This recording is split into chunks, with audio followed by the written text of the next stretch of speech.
तेज बल बुद्धि विपुलाई नाम हरे।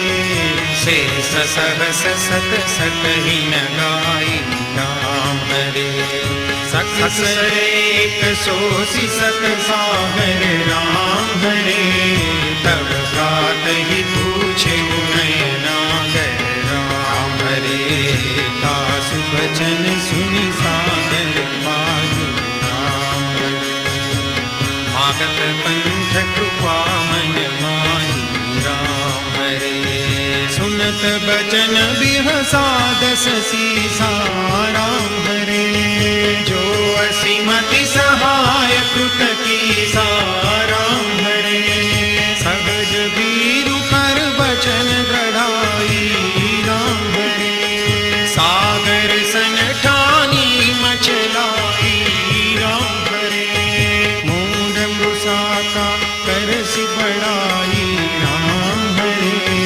रिपु बल बुद्धि नहीं पाई राम हरे। सचिव सभीत विभीषण जाके राम हरे। विजय विभूति कहाँ जगन्नाथ राम हरे। सुनि खल बचन दूत रिस बाड़ी राम हरे। समय विचारि पत्रिका गाड़ी राम हरे।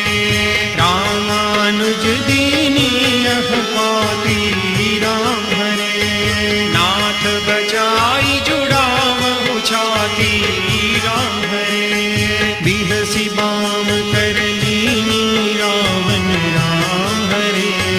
सचिव बोले सठ लाग बचावन राम हरे।